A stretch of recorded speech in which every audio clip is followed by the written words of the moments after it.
बिस्मिल्लाहिर्रहमानिर्रहीम। अस्सलाम वालेकुम स्टूडेंट्स, पिछले लेक्चर में हमने कूलम्स लॉ के बारे में डिटेल के साथ डिस्कस किया था। अभी इस लेक्चर में हम कूलम्स लॉ के ऊपर जो एमसीक्यूज बनते हैं वो डिस्कस करेंगे और साथ में जो है न्यूमेरिकल प्रॉब्लम्स जो एक्सरसाइज में आते हैं तो वो करेंगे। ये एमसीक्यू नंबर फर्स्ट है जो कि कूलम्स लॉ के ऊपर है। एक्सरसाइज में चैप्टर नंबर 13 क्लास 10 का एक्सरसाइज है। क्या कहते हैं एमसीक्यूज में कि if the distance between the two charge particles as half the coulomb force between the two charge particle becomes half, one quarter, double और 4 टाइम्स। स्टूडेंट्स क्या कहते हैं कि जब अगर हम डिस्टेंस को जो है वो डिवाइड बाय 2 करते हैं, मींस डिस्टेंस को and between the two charges जो डिस्टेंस होती है अगर उनको हम हाफ कर लेते हैं तो फोर्स पे क्या फर्क पड़ेगा? आया फोर्स जो है वो हाफ होगा या वन क्वार्टर होगा या डबल होगा या फिर 4 टाइम्स होगा? तो स्टूडेंट्स कूलम्स लॉ में हमने जो उसका मैथमेटिक्स था वो हमने समझा था कि एफ सी कूलम्बिक फोर्स बराबर होता है के Q1 Q2 divide by R square.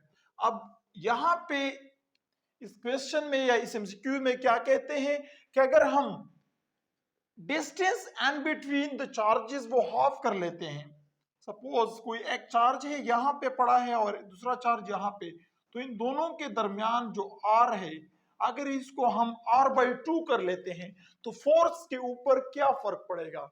Late हम इसको सॉल्व करते हैं। Let R as equal to R by 2, इसको हम आर बाई 2 कंसिडर कर लेते हैं, इसको आर प्राइम कह देते हैं। डिस्टेंस को हमने हाफ कर दिया, डिस्टेंस को हम क्या कर लेते हैं, इसको हाफ कर लेते हैं।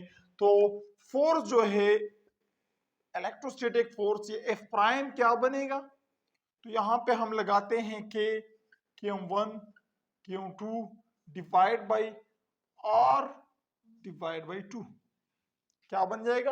Are by 2। इसको हम हाफ कर लेते हैं और चूंकि आर के ऊपर स्क्वायर है तो इसलिए इसके ऊपर भी स्क्वायर ही आएगा। तो स्टूडेंट्स इसको अगर हम सिंप्लीफाई कर लें तो क्या बनता है?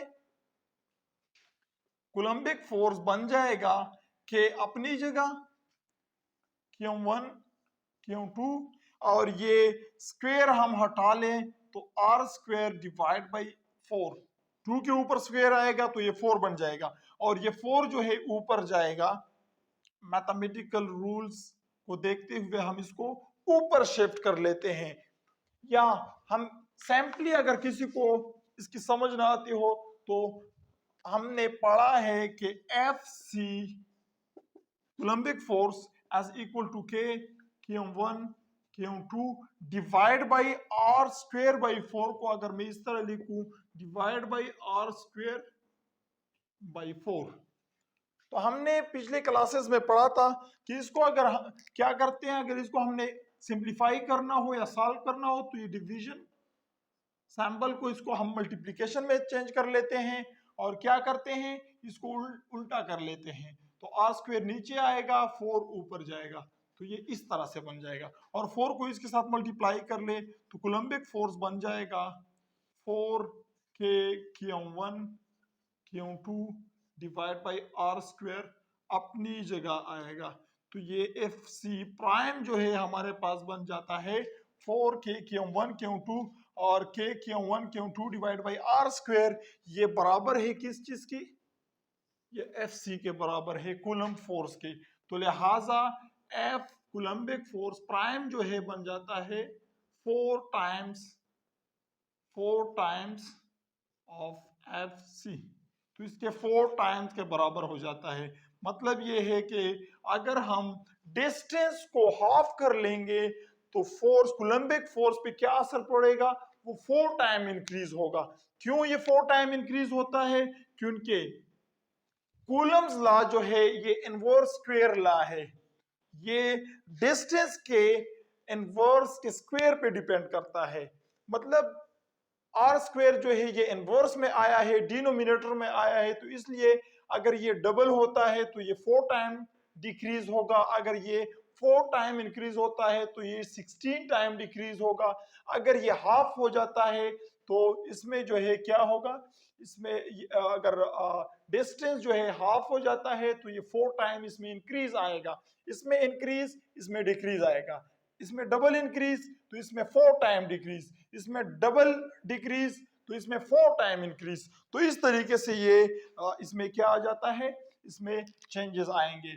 तो यहाँ पे जो है राइट आंसर क्या है, डी नंबर जो है ये हमारा राइट आंसर होगा, क्योंकि 4 टाइम्स जो है कूलम्बिक फोर्स में इंक्रीज आएगा।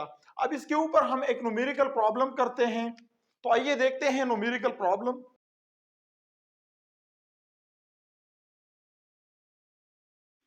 अच्छा स्टूडेंट्स, तो ये numerical problem number 1 chapter 13 electrostatic का, जो कि कूलम्स लॉ के ऊपर बेस्ड है। इसमें क्या कहते हैं कि determine the magnitude of electric force on the electron of a hydrogen atom exerted by the single proton, that is the atom's nucleus.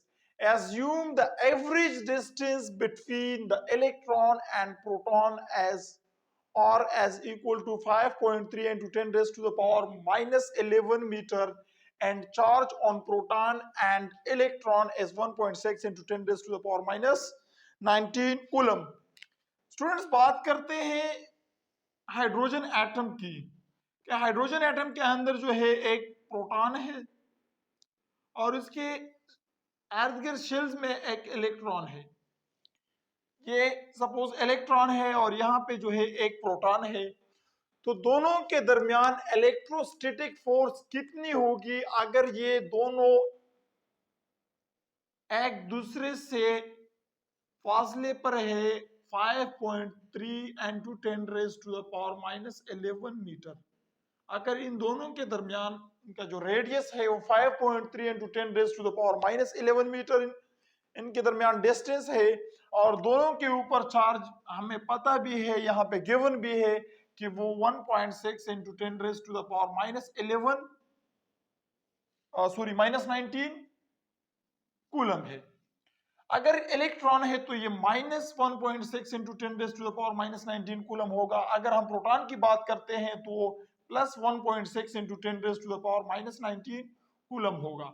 अब स्टूडेंट्स, इंतहाई इजी है, वही कूलम लॉ यहाँ पे हम अप्लाई करेंगे। अगर हम इसको सॉल्व करते हैं तो हमारे पास डेटा क्या है, डेटा ये है कि M1 है इलेक्ट्रॉन, सपोज वो minus 1.6 into 10 raise to the power minus 19 coulomb उसके ऊपर चार्ज है, और चार्ज प्रोटॉन है minus 1.6 into 10 raise plus 1.6 into 10 raise to the power minus 19 coulomb इसके ऊपर चार्ज है।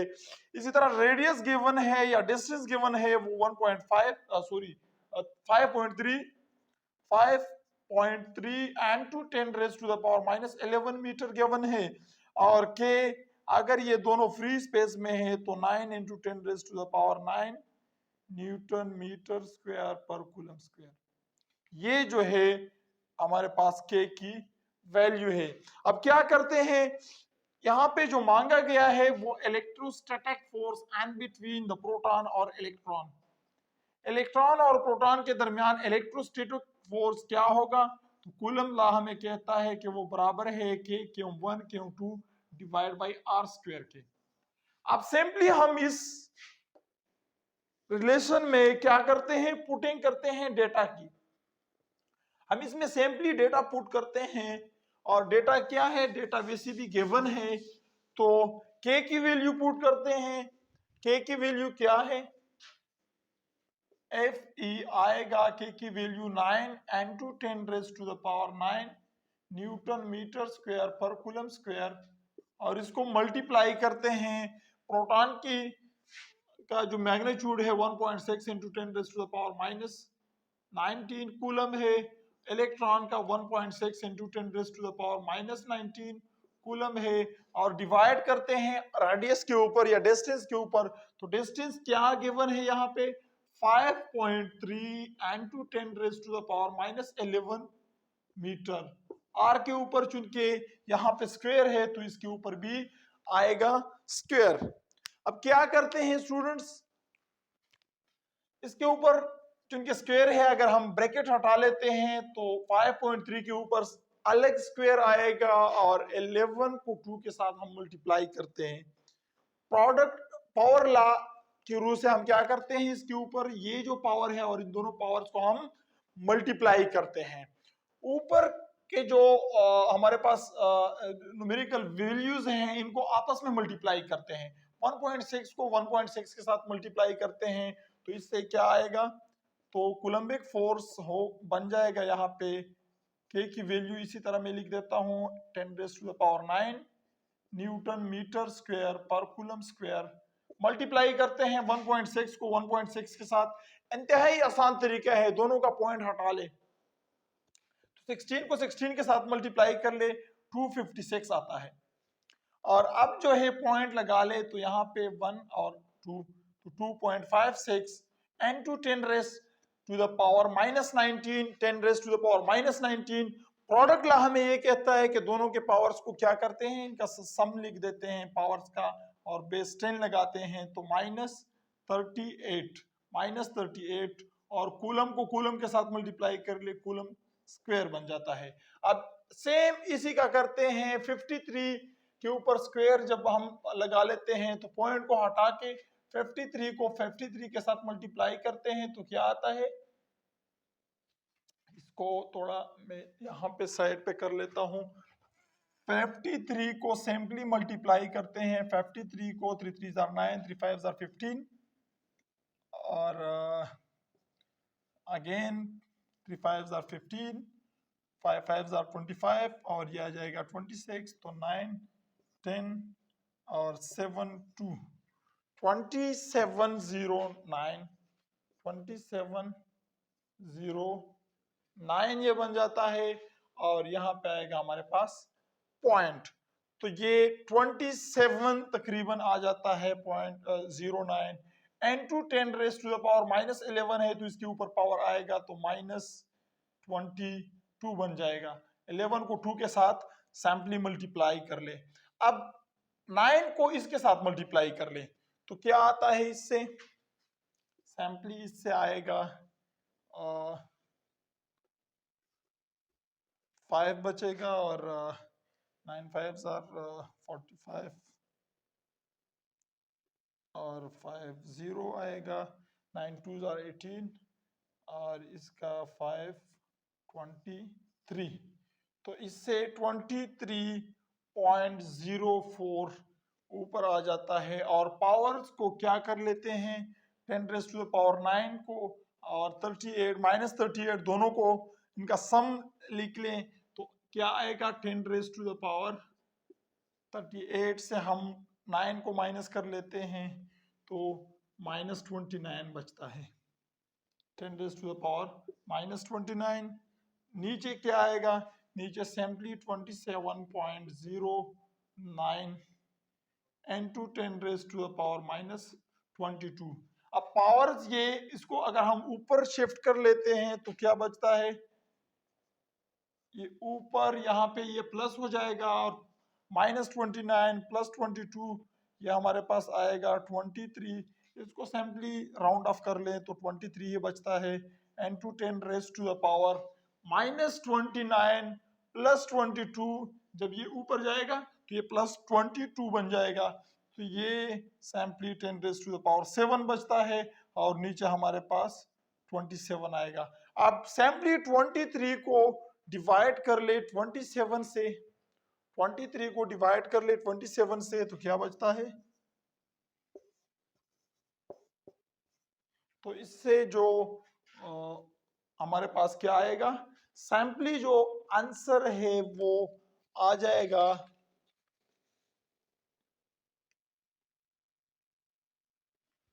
0.82 n to 10⁻⁻, सॉरी ये -7 है, 10⁻⁻⁻ -7। अब यहाँ पे यूनिट्स जो थे, नीचे मीटर स्क्वायर था, तो ये मीटर स्क्वायर इसके साथ मीटर स्क्वायर के साथ कैंसिल हो जाएगा, coulomb square per coulomb square के साथ कैंसिल हो जाएगा, तो यहाँ पे यूनिट न्यूटन बचेगा। इसी तरह सेम यहाँ पे भी यूनिट न्यूटन आएगा और यहाँ पे भी यूनिट न्यूटन आएगा। तो स्टूडेंट्स ये हमारे पास आंसर आ जाता है। इसको सिंपली अगर मैं पॉइंट को यहाँ पे शिफ्ट कर लेता हूं तो 8.2 into 10 raised to the power -7 से ये -8 बन जाएगा और ये हमारे पास आ रहा है आंसर। तो स्टूडेंट्स इंतहाई इजी है, सिंपल कैलकुलेशन है, सिर्फ जो है रूल्स को जहन में रखना है और इसको क्या करना है, कैलकुलेट करना है। इसी तरह मुख्तलिफ किस्म के क्वेश्चंस आ जाते हैं इसके ऊपर, तो वो हम अगर हमें पता हो कि कूलम के की वैल्यू, कूलम कांस्टेंट के जो है इसकी वैल्यू क्या है, इसको जहन में रखना है। बाकी डेटा जो है वैसे भी किसी भी क्वेश्चन में ये गिवन होगा। जब ये डेटा हमें गिवन होगा तो हम सिंपली इसमें क्या कर लेते हैं, पुट कर लेते हैं और इसको आर की जो भी डिस्टेंस होगा उसके ऊपर हम स्क्वायर लेंगे और कैलकुलेट करेंगे। तो इसमें कुछ भी मुश्किल नहीं है। आई होप आज के इस लेक्चर से आपने सीखा होगा कि किस तरीके से हम न्यूमेरिकल प्रॉब्लम्स जो कूलम्स लॉ से रिलेटेड हो किस तरह से हम हल कर सकते हैं। तो आज के लिए इतना ही काफी, मिलते हैं नेक्स्ट लेक्चर में, तब तक के लिए वस्सलाम।